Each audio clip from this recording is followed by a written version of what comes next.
Hello, ladies and gentlemen, and welcome back to the Sierra Madre. You're just in time for the Gala Event, the grand reopening of the Sierra Madre Resort.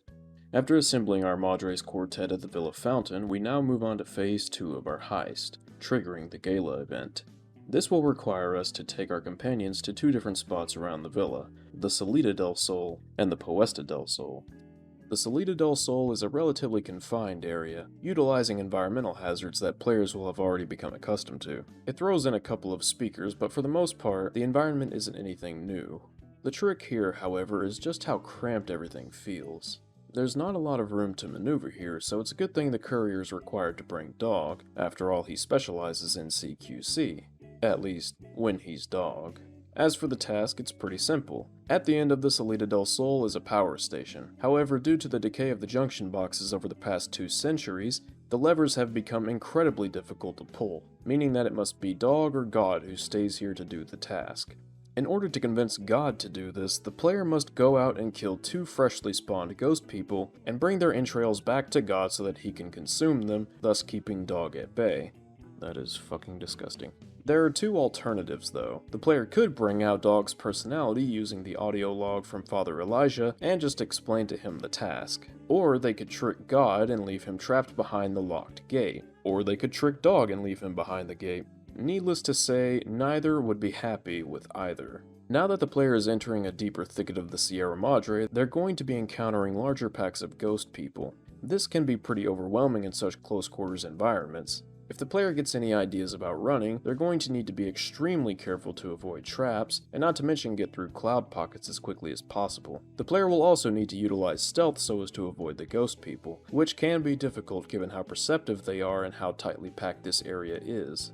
The Salida del Sol may be relatively small, but it will be sure to put the player's skills to the test while they're here. Then there is the Puesta del Sol, which is by far the most elaborately constructed area of the villa. It's very similar to the residential district, in that it's a much more open environment, with many of the indoor locations being homes of the Sierra Madre's former residents. The majority of traps found here are located indoors, but outdoors there are several pockets of the cloud, and a number of ghost people to contend with. It's basically an expanded version of the Salida del Sol, where now things are much more spread out. The environmental hazards won't overwhelm the player as much as the packs of ghost people, but they are something that the player will have to keep an eye out for as long as they're here. It can be easy to get lost throughout the Puesta del Sol, especially since it's divided up in a north and south area. But once you've gotten used to it, it's really not that bad. For Dean Domino's part in the Gala event, we'll have to take him to the very end of the Puesta del Sol in order for him to connect some wires to turn on the power for the Gala event. This means having to turn on security holograms, which, as I discussed previously, are extremely lethal.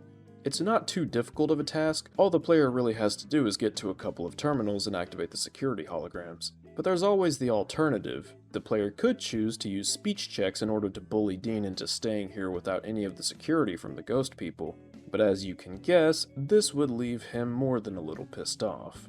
There are a handful of other holograms that can be activated throughout the Puesta del Sol also, but unless the player has managed to effectively sneak around the ghost people, the holograms won't really be achieving much from a gameplay perspective. I guess that makes them act as sort of a reward for getting past the ghost people, but I don't know. For Christine's job specifically, the player will have to take her into the Puesta del Sol switching station, a factory that can be somewhat difficult to navigate. In order to even get past the first room of the switching station, the player will need to either have a high repair skill or find 3 components located in toolboxes around the Puesta del Sol. There's even one in the switching station's first room, not far from the junction box, so as to help the player figure out where they'll be able to find them. It's a clever way of directing the player in a subtle way to figure out where the necessary items are without needing their Pip-Boy to point them where to go. Once the junction box is repaired, the courier and Christine can proceed, and that's when the player will immediately enter a hallway that's lined with those pesky speakers. The first one's quite easy to locate. As soon as the door's been opened, the player can plainly see text on the wall pointing it out. As they proceed through this hall, if they're struggling to find the speakers, they can always look for text along the walls. It's a pretty quick little segment, but I appreciate the way in which it was constructed. Christine also has her companion perk that'll delay the disruption frequencies from the speakers, allowing the player more time to analyze situations a bit more thoroughly than they would otherwise be able to. Upon entering the factory area, things begin to get pretty tricky. Now the player is dealing with a number of shielded speakers, as well as the bottom of the factory being flooded with the cloud, so the player needs to be extremely meticulous in plotting out how they'll navigate the environment. The player also needs to be quick in how they navigate this death maze. This can be pretty stressful, and the feeling of relief upon reaching points of safety feels very much earned and satisfying as a result. The second part of the factory is basically the same, but this time with the added fun of a sentry turret. Normally developers get lazy with introducing new threats to already well-constructed environments, and I think that could be argued here, but the turret does feel like a natural addition to this type of level design, as well as this particular setting. It's just kinda weird that this is literally the only place in the Sierra Madre, aside from the vault itself, that has a sentry turret. Of course, like every other scenario, it's possible to turn off speakers within the factory. However, doing so requires quite the know-how. The player may notice in the first part of the factory, peeking through the window into this office area, a computer terminal. One would be correct in guessing that this is how to disable the speakers, but getting there will not be so easy. This terminal is within the auditory range of a shielded speaker, meaning the player will have to be quick in getting to and disabling it. There's also a tripwire linked to a grenade bouquet within this very small room, so the player will need to be on the lookout for this also. And finally, there's the terminal itself. It's locked behind an easy password, meaning the player must have a science skill of 25 or more in order to even disable the speakers. I actually remember my first time playing Dead Money with a character whose science skill was lower than the requirement. After all of that work I had put into getting there, I could not disable the speaker. And by the time any player gets this far, there's simply no way they'll be able to get out of range of the speaker in time.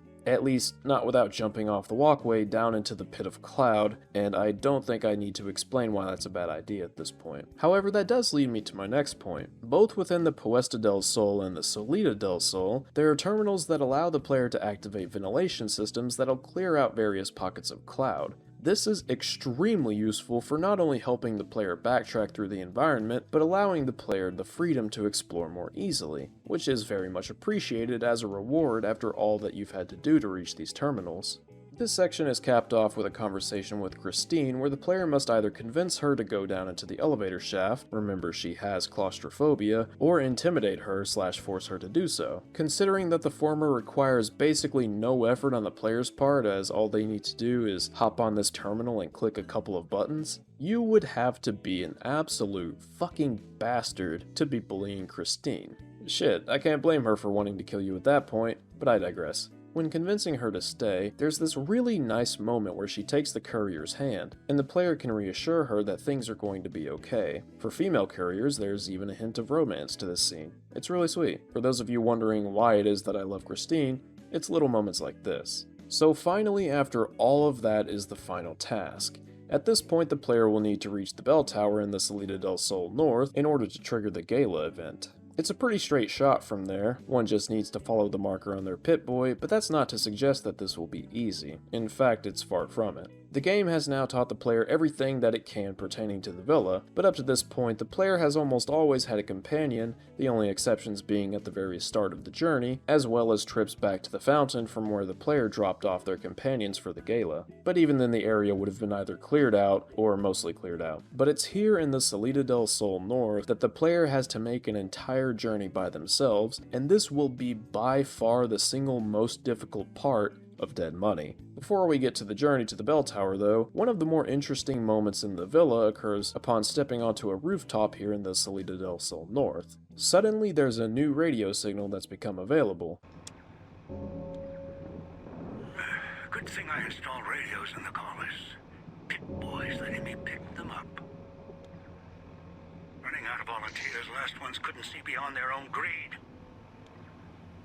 There's no reason why it could have gone wrong. I had it all planned out. Maybe it was the curse of the Sierra Madre. Wish I still had that damn hollow rifle.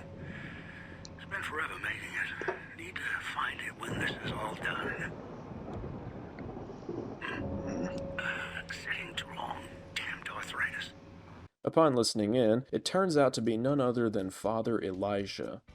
If it wasn't obvious enough already, Elijah isn't exactly, as Dean said it, playing with a full deck. And it's here that we get a glimpse into just that. Elijah is growing very desperate. He's legitimately struggling to think of what he'll do if the current heist fails. This radio transmission, which I assume is linked to the Pip-Boy that he uses to connect to the Villa Fountain, as well as our own Pip-Boy, paints a very clear picture of just how far gone this man is, and it's great for reinforcing just how relentless he is in his pursuits for the treasure of the Sierra Madre. It's not a major development or anything, but it's worth bearing in mind going forward, and it's really interesting to listen to on a first playthrough.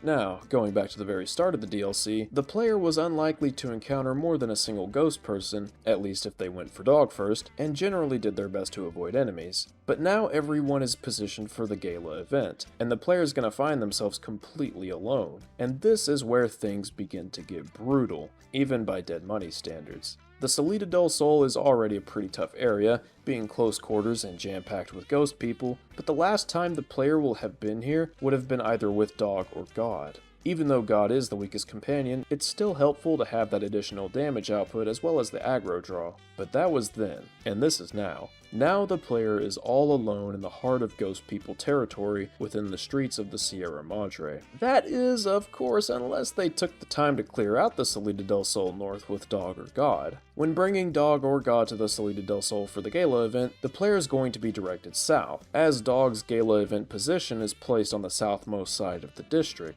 Because of this, it's more than likely that most players won't have a companion with them during their first trek to the Salida del Sol north. That is, unless they're a dedicated explorer, in which case the reprieve of having a companion to help fight through this brutally tough area can be a genuine reward. But what about when the player is all alone? Going through the Salida del Sol north alone is notoriously difficult. Here the player will be pitted against a large number of ghost people in very close quarters areas, with traps around every corner, and even some speakers to have to steer clear from. The first fight occurs in the Clock Tower Plaza, meaning that most of, if not all of the ghost people in the area are going to be alerted to the player's presence, unless they are just incredible at stealth. Stealth builds will need to be extra cautious here and really take their time between encounters to get back into a hidden position. The encounter in the wine cellar is especially difficult though, and simply put, there's no sneaking past this bunch, at least not without a stealth boy or some major luck. The wine cellar is extremely close quarters, and there are pillars in the middle of the room that the multiple ghost people will hop around as they try to close the distance. There's also a seeker who's able to throw a gas bomb directly at you, which is damn near impossible to not get hit by, given just how cramped the area is. There's also a trapper attempting to close the distance, all the while with a harvester throwing knife spears at you, or also trying to close the distance. Are you beginning to see why people find this DLC so damn difficult? My advice here would be to try and bait the gas bomb, then try to take out the trapper as fast as possible, all the while making sure the harvester and the seeker are either behind pillars or far enough away. The player might get hit by the gas bomb, but they're unlikely to also get hit by a spear, at least as long as they're not dilly-dallying. After you get past this bunch, there's only a small handful of enemies left, and as long as the player is not being reckless, the ghost people here really aren't too difficult to get past. However, they are placed along some pretty tight corridors, and even near some traps, so to take them lightly would still be a costly error. But hey, we've made it to the Gala event, we've triggered the show, and we're about to enter the casino. Everyone, please, may I have your attention? Guests and residents of the villa alike, I ask you to step outside and look to the night sky. It's the moment you've been waiting for, the reason we're all here. The Gala Event, the grand opening of the Sierra Madre Casino. You are the ones who have made this momentous occasion possible, and for that, we thank you. So raise your glass in celebration. Let music fill the streets, fireworks light the sky, and promise of new beginnings fill your hearts. No matter what your fortunes, no matter what your cares, let go this night and begin again. I suggest you hurry, though. The gates of the Sierra Madre are open, but only for a brief time. After that, the doors will close for the evening's festivities and won't open again until morning. Now all we gotta do is go back the way we came, and since we cleared out the ghost people, that shouldn't be too difficult. Right? Right? Yeah, no. We've only just begun. What's that there? Wiring? Looks like it's tied to the sound system in the villa. except for that snipped section there. So, what? I stand here, hold the two ends in my hands and tap them together like cymbals?